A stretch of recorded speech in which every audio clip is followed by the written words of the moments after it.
Welcome back to our Google Hangout here at the Future of Technology in Education conference. So over lunch we're going to be bringing you some interviews and some soapbox slots from all sorts of different delegates and speakers throughout the event. And our first is Alan Greenberg, who I'm told is a little bit angry about some of the things you've heard in that session. It's not angry. I think that what's interesting is, this is a conference about innovation and technology. And having spent 10 years in this space, previously working with Apple, now working with a number of very bright startups, I think it's an opportunity. It's the beginning of a opportunity rather than even the middle of an end of it. If you consider today that a 2-year-old reads by flipping across an iPad, if you consider that an 80-year-old today can access their healthcare information or have a Skype conversation with their doctor or their specialist, if you consider that diabetes management can be done through mobile devices, I would say to you these are hugely optimistic opportunities. It is being made and facilitated by the technology that people have in their hand, and it is available to almost everyone on a global basis. And the anomaly is about the fact that smartphones are in the hands of millions and millions of people throughout India and China. They are facilitated.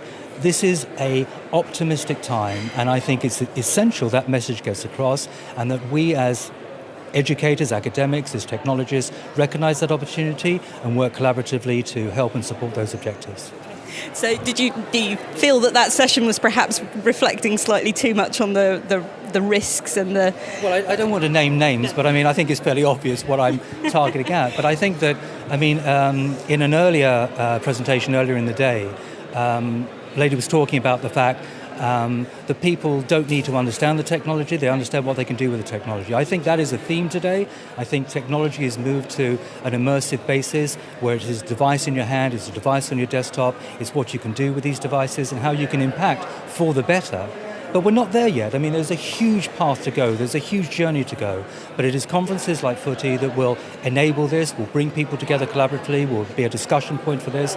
And there's huge opportunity and huge optimism in this area. And I just wanted the opportunity to express that opinion, and thank you. Yeah, fantastic. So why have you come today? Are you here with a particular project, or are you focusing? Well, I'm a serial person for Fote. I work with Ulcc when I was at Apple in terms of they help with the development of podcasting and the rollout of some of the iTunes U opportunities and those sort of capabilities. So I've been around Fote now for certainly 5 or 6 years, and I tend to attend the conference on a fairly regular basis. I meet lots of old friends, I make lots of new friends.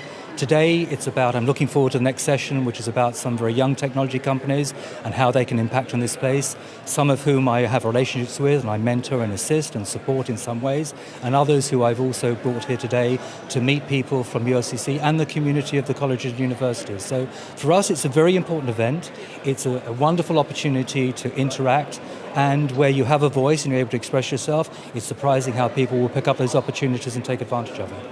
Wonderful. Thank you very much for joining us. I will let you have your lunch if you've been sort of collared as you came through. But no, that was fantastic, and I'm sure we will get some of the speakers back later on so they can challenge that view. But wonderful, thank you. Thank you. Yeah.